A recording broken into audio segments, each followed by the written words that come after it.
बेहतर से बेहतर की तलाश करो, मिल जाए नदी तो समंदर की तलाश करो, टूट जाता है शीशा पत्थर की चोट से, टूट जाए पत्थर ऐसा शीशा तलाश करो। इसी के साथ मैं जो है उन सभी लोगों को बहुत बहुत धन्यवाद देना चाहता हूं जिन्होंने जिन्होंने जो है मेरा साथ दिया और मेरा साथ दे रहे हैं, उन सभी को दिल से धन्यवाद। अब आगे बढ़ते हैं। हम पढ़ रहे थे पिछली कक्षा में कारक। कारक में हमने पढ़ा था कि पाणिनि ने, किसने? पाणिनि ने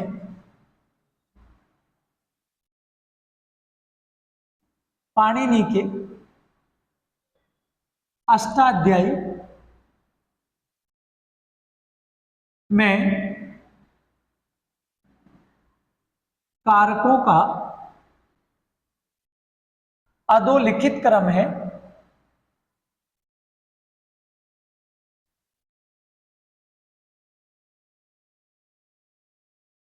पाणिनि के अष्टाध्यायी में कारकों का अधोलिखित क्रम है। पाणिनि के अष्टाध्यायी में कारकों का पाणिनि के अष्टाध्यायी में कारकों का अधोलिखित क्रम है।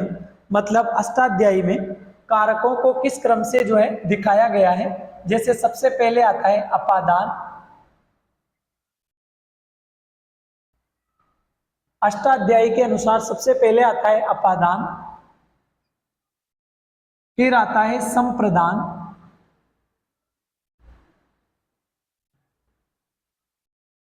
अपादान, संप्रदान, फिर आता है करण,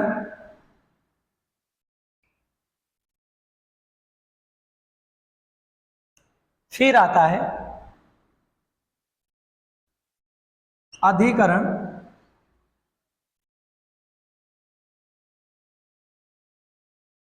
फिर आता है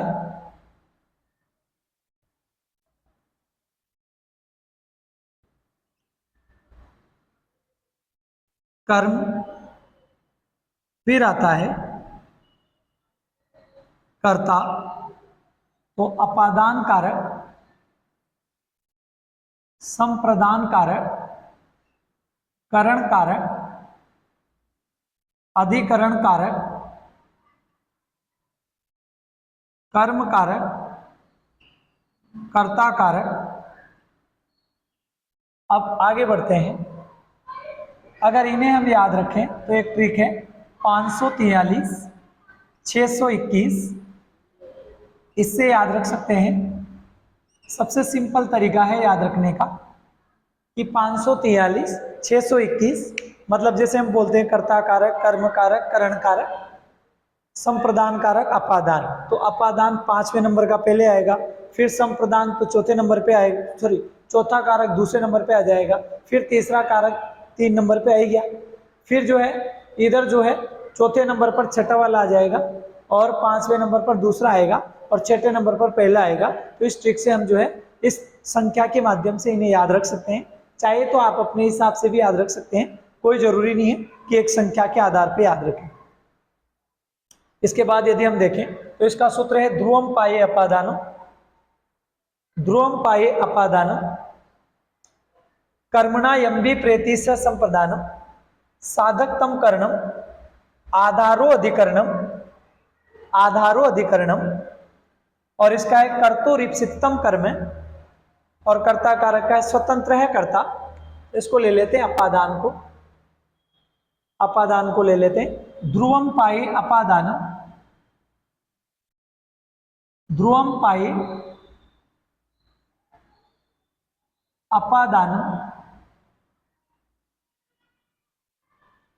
ध्रुवम पाये अपादानम संप्रदान का आ जाएगा कर्मणा यम भी प्रेति,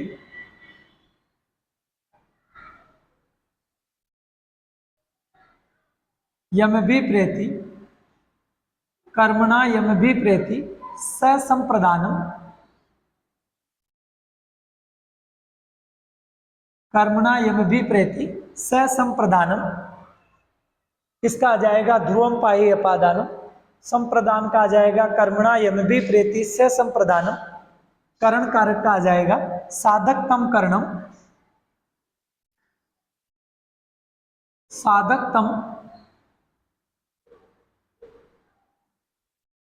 साधक तम करणम,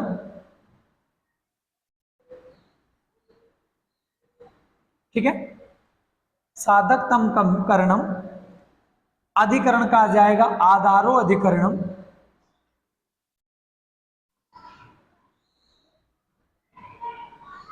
आधारो अधिकरणम, कर्म कारक का आ जाएगा कर्तु रिप्सित तमम, कर्तु रिप्सित तमम, तमम, कर्तु रिप्सित तमम कर्म है। और कर्ता कारक का आ जाएगा स्वतंत्र है कर्ता, स्वतंत्र है कर्ता। इस प्रकार जो है इनको हमने देखा।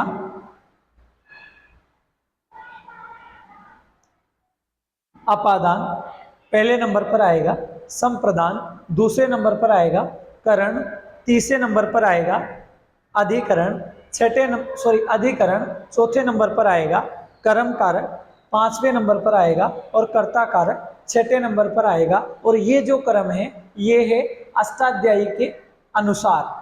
अगर मान लो प्रश्न आता है कि अष्टाध्यायी के अनुसार चौथा कारक कौन सा है, तो हमारा उत्तर होगा अधिकरण। अष्टाध्यायी के अनुसार प्रथम कारक कौन सा है, तो अष्टाध्यायी के अनुसार यदि प्रथम कारक पूछा जाए तो फिर आएगा अपादान। अष्टाध्यायी के अनुसार अंतिम कारक कौन सा है, तो कर्ता कारक। अब मान लीजिए कितना इंपॉर्टेंट है, क्यों?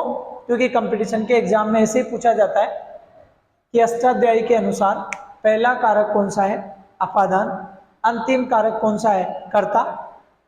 मतलब कैसे भी घुमा के प्रश्न को पूछा जा सकता है, पर हमें ये याद होना तो जरूरी है कम से कम, तभी तो हम प्रश्न को सोल्व कर पाएंगे, अन्यथा नहीं कर पाएंगे। तो इससे आगे बढ़ते हैं, आप इसका स्क्रीनशॉट ले लें, फिर आगे बढ़ते हैं।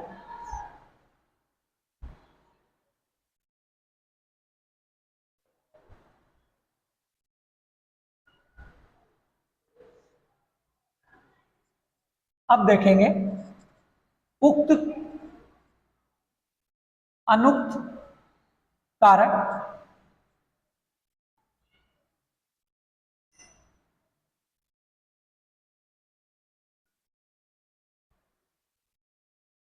तो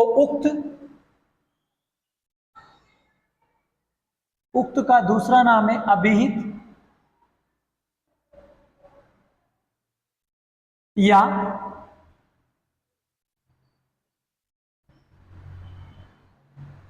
अनुक्त,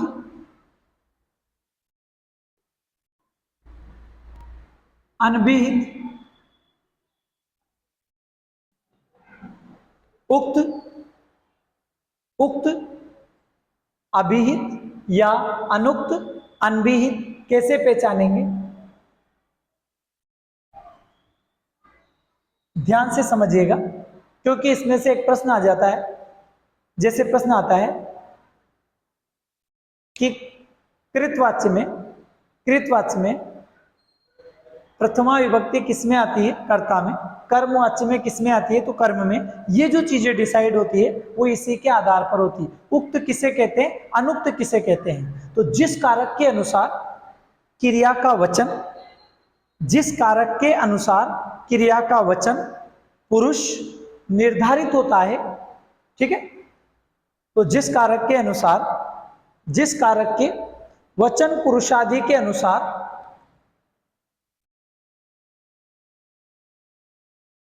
जिस कारक के वचन पुरुष आदि के अनुसार,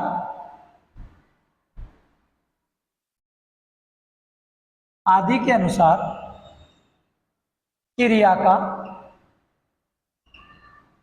वचन पुरुष निर्धारित होता है,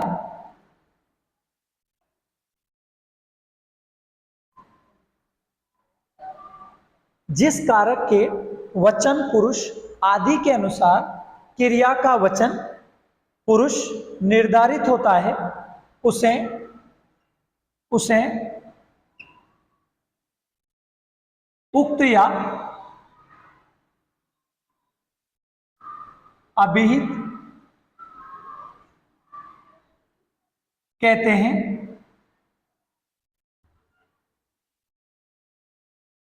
उक्त या अभिहित कहते हैं।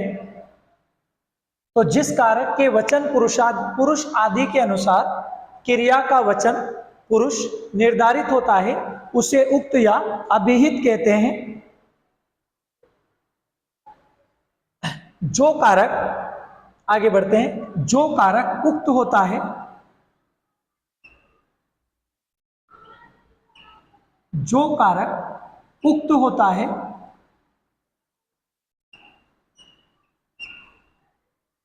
उसमें सर्वदा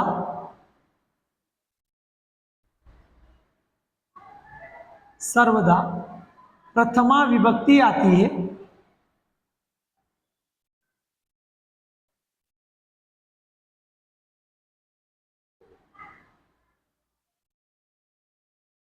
जो कारक उक्त होता है उसमें सर्वदा प्रथमा विभक्ति आती है।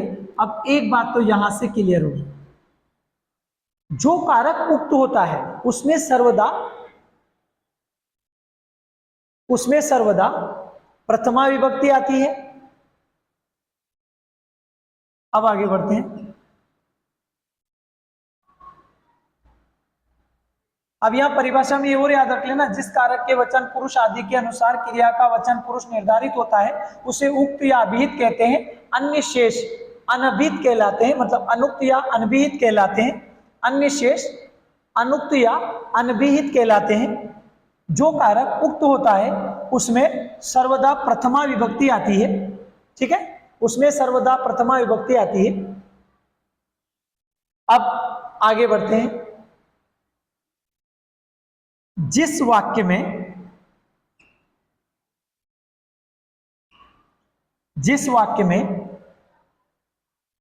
क्रिया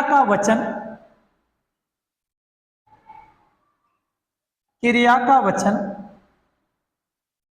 वह पुरुष कर्ता के अनुसार आता है, कर्ता के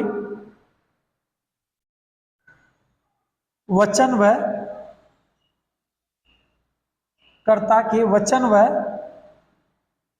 पुरुष के अनुसार आता है,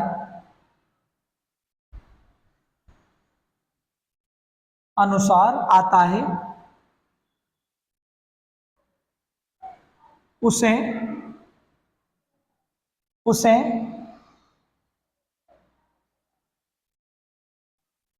तो जिस वाक्य के क्रिया का वचन व पुरुष कर्ता के वचन व पुरुष के अनुसार आता है उसे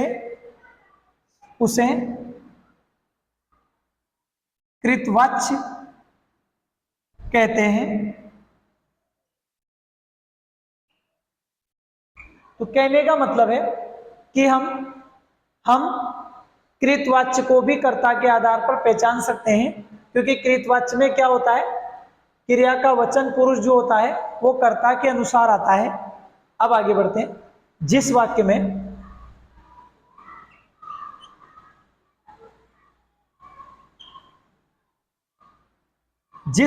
में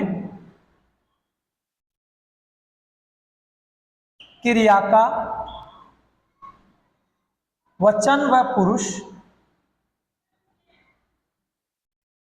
कर्म के अनुसार आता है,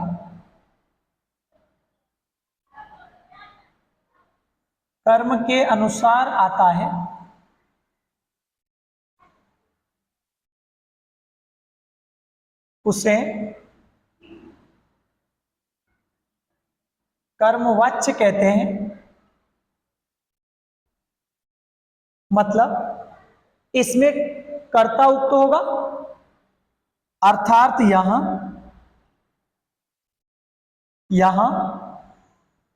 कर्ता उक्त होगा। मतलब आपको समझ में आ रहा है ना, मतलब कर्ता में प्रथमा होगी, शाबाश, क्योंकि कर्ता में क्या होगी, प्रथमा।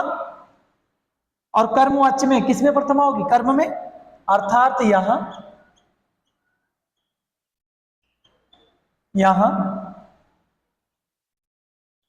कर्म उक्त होगा।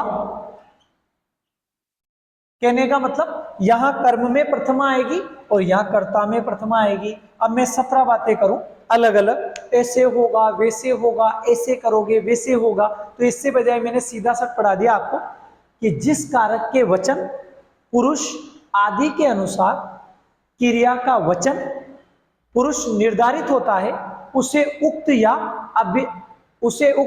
अभिहित कहते हैं, अन्य को अनभिहित कहते हैं। अन्य शेष अनभिहित या अनुक्त कहलाते हैं। ये लो एक लाइन और ताकि दोनों काम हो गए साथ। आगे बढ़ते हैं। जो कारक उक्त होता है उसमें सर्वदा प्रथमा विभक्ति आती है। जैसे यदि बात करें, जिस वाक्य के क्रिया का वचन व पुरुष कर्ता के वचन व पुरुष के अनुसार आता है उसे कृतवाच्य कहते हैं। अर्थात यहां कर्ता उक्त होगा और जहां कर्ता उक्त होगा वहां कौन सी होगी? कर्ता में प्रथमा होगी। और जहां कर्म उक्त हो रहा है या यहां कर्म उक्त है वहां कर्म में कौन सी होगी? प्रथमा। मतलब कहने का मतलब ये है कि जहां कर्म उक्त होगा वहां कर्म में प्रथमा और जहां कर्ता उक्त होगा वहां कर्ता में प्रथमा। एक प्रश्न ये बहुत शानदार है। उक्त और अनुक्त मतलब जिसके अनुसार क्रिया का वचन पुरुष आता है वो उक्त कहलाता है। अब जैसे कर्ता के अनुसार आता है तो कर्ता उक्त, कर्म के अनुसार आता है तो कर्म उक्त। ठीक है, अब आगे बढ़ते हैं। आप इसका स्क्रीनशॉट ले लें और आगे समझते हैं।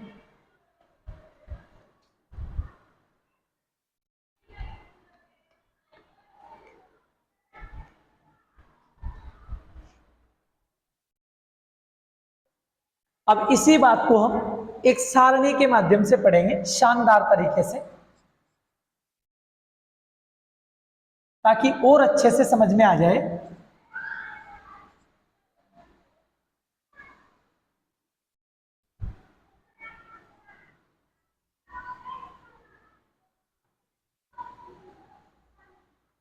इसी चीज को एक सारणी के माध्यम से देखेंगे ताकि और बेटर समझ में आ जाए। इधर तो लेंगे कारक,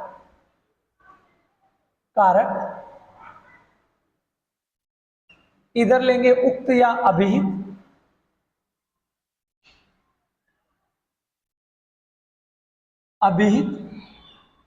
इधर लेंगे अनुक्त या अनभिहित।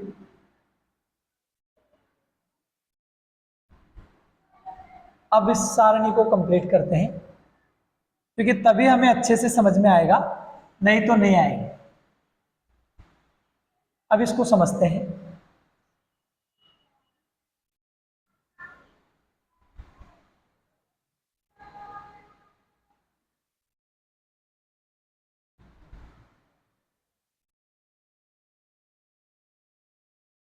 इसको देखते हैं। सबसे पहले आता है कर्ता कारक, फिर आता है कर्म कारक, फिर आता है करण कारक, फिर आता है कर्ता कारक, कर्म कारक, करण कारक, संप्रदान कारक, फिर आता है अपादान कारक,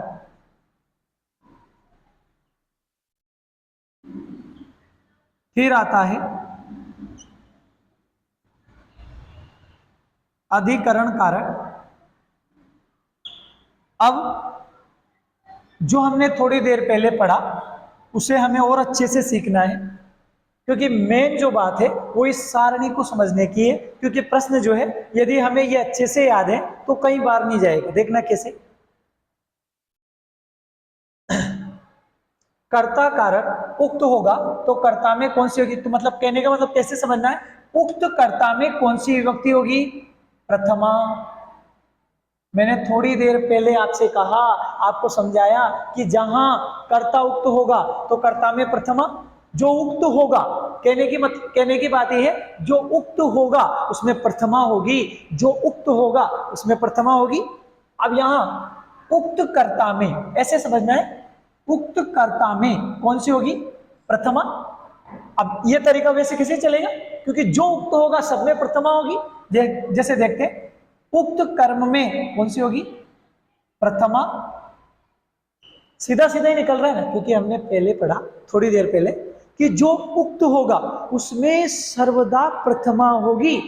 जब सर्वदा प्रथमा होगी तो पहली होगी, सारों में प्रथमा होगी। देखते हैं, उक्त कर्ता में कौन सी होगी, प्रथमा। फिर आगे कह रहा है उक्त कर्म में, सॉरी हाँ, उक्त कर्म में, तो यहां भी प्रथमा। फिर आगे उक्त करण में, अब उक्त करण में कौन सी होगी, तो उसमें भी प्रथमा होगी, इसमें भी कोई दिक्कत नहीं है। फिर उक्त संप्रदान में कौन सी होगी, तो उक्त संप्रदान में भी प्रथमा होगी। फिर उक्त अपादान में कौन सी होगी, तो उक्त अपादान में भी प्रथमा होगी। उक्त अधिकरण में कौन सी होगी, तो उक्त अधिकरण में भी प्रथमा होगी। इसका मतलब ये निकला कि जो उक्त होता है, जो कारक उक्त होता है उसमें हमेशा प्रथमा विभक्ति होती है। उक्त कर्ता में प्रथमा, उक्त कर्म में प्रथमा, उक्त करण में प्रथमा, उक्त संप्रदान में प्रथमा, उक्त अपादान में प्रथमा, उक्त अधिकरण में प्रथमा। कहने का मतलब सीधा सीधा है, जो कारक उक्त होगा उसमें प्रथमा विभक्ति होगी।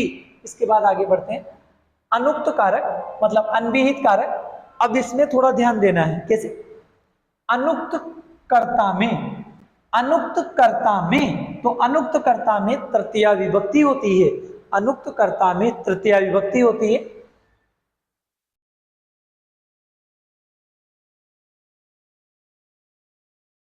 कौन सी होती है, तृतीया, तृतीया विभक्ति होती है। फिर आगे बढ़ते हैं, अनुक्त कर्म में, तो अनुक्त कर्म में कौन सी होती है, द्वितीया। अनुक्त कर्म में द्वितीया होती है। फिर क्या कह रहा हूं, अनुक्त, अनुक्त करण में कौन सी होती है, तो अनुक्त करण में तृतीया होती है।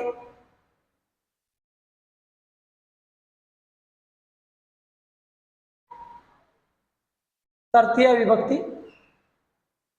फिर आगे आती है बात, अनुक्त संप्रदान में कौन सी होती है, तो अनुक्त संप्रदान में चतुर्थी होती है,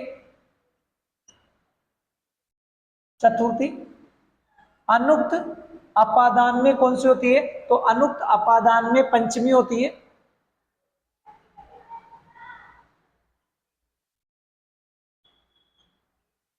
फिर क्या कह रहा है, फिर कह रहा है अनुक्त अधिकरण में कौन सी होती है, तो अनुक्त अधिकरण में षष्ठी होती है।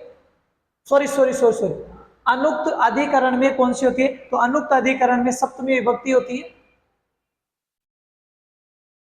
सप्तमी विभक्ति होती है।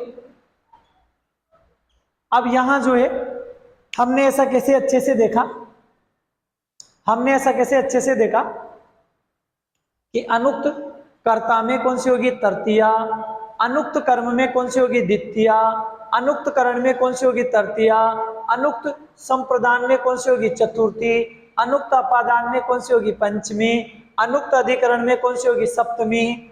ठीक है। अब आपके मन में प्रश्न उठ रहा होगा, ये तो सीधा है, इसमें तो कोई वजन वाला काम नहीं है, क्योंकि जो उक्त होता है उसमें तो प्रथमा आती है, पर ये समझ में नहीं आया ये क्या है। देखिए कैसे, जैसे कृतवाच्य का वाक्य है, ये कर्तृवाच्य वाला वाक्य है, तो इसकी ट्रिक होती है 1 2 1 मतलब कर्ता में प्रथमा, कर्म में द्वितीया, और क्रिया जो है वो कर्ता के अनुसार आती है। ठीक है, कर्ता में प्रथमा, कर्म में द्वितीया, क्रिया जो है वो कर्ता के अनुसार आती है। अब यहां आपको कैसे ध्यान रखना है, दूसरा, अब कर्मवाच्य भी समझिएगा, पहले पहले समझिएगा। इसकी ट्रिक होती है 3-1-1, मतलब कर्ता में तृतीया, कर्ता में तृतीया, कर्ता में तृतीया, कर्म में प्रथमा, और क्रिया जो है वो कर्म के लिंग वचन पुरुष आदि के अनुसार आती है, तो उसमें भी प्रथमा होगी। अब ध्यान से समझिएगा। अब यहां क्या हो रहा है, यहां देखें तो जैसे कृतवाच्य है, हम एक को उठा लेते हैं, जैसे कृतवाच्य है तो कृतवाच्य में कौन सी हो रही, प्रथमा, मतलब कर्ता कारक प्रथमा, प्रथमा, तो उक्त, उक्त कर्ता में कौन सी हो रही, प्रथमा। अब यहाँ उक्त करता है, उक्त करता है, तो अब कैसे आएगा कि अनुक्त, अनुक्त, जो अनुक्त है, अनुक्त कर्ता में कौन सी होगी, सो हाँ सही है, अनुक्त कर्ता में कौन सी होगी, तो अनुक्त कर्ता कौन सी होगी, तृतीया, कौन सी होगी, तृतीया। यूं का यूं समझ में आ रहा है, कोई दिक्कत वाली बात नहीं है, कहीं से कहीं तक ऐसी परेशानी नहीं है जो आपको उसका सामना करना पड़े, कहीं से कहीं तक। और समझिएगा कैसे, जैसे देखिए उक्त कर्म में, अब उक्त कर्म कहाँ है, इसमें कर्म है, क्योंकि यहाँ क्रिया जो है, क्रिया जो है कर्म के अनुसार आ रही है, ये कर्म है, ये कर्म है, तो इसके अनुसार क्या आ रही, क्रिया। तो कर्म में कौन सी हो रही, प्रथमा, प्रथमा हो रही ना, तो वो आगे क्या कह रहा है, अनुक्त कर्म में, अनुक्त कर्म में, तो अनुक्त कर्म में कौन सी होगी, द्वितीया, अनुक्त कर्म में कौन सी होगी, द्वितीया। ठीक है, तो इस प्रकार हमने उक्त, अभिहित, अनुक्त, अनभिहित कारक को समझा, क्योंकि इसमें से प्रश्न पूछ लिया जाता है कि यदि कर्ता उक्त होता है तो कर्ता में कौन सी आती है, प्रथमा, यदि कर्म उक्त होता है तो कर्म में कौन सी आती है, कर्म में कौन सी आती है, कर्म उक्त होता है तो कर्म में कौन सी आती है, तो भी प्रथमा, और अनुक्त कर्ता में कौन सी आती है, अनुक्त कर्ता में कौन सी आती है, तो फिर उत्तर आएगा तृतीया।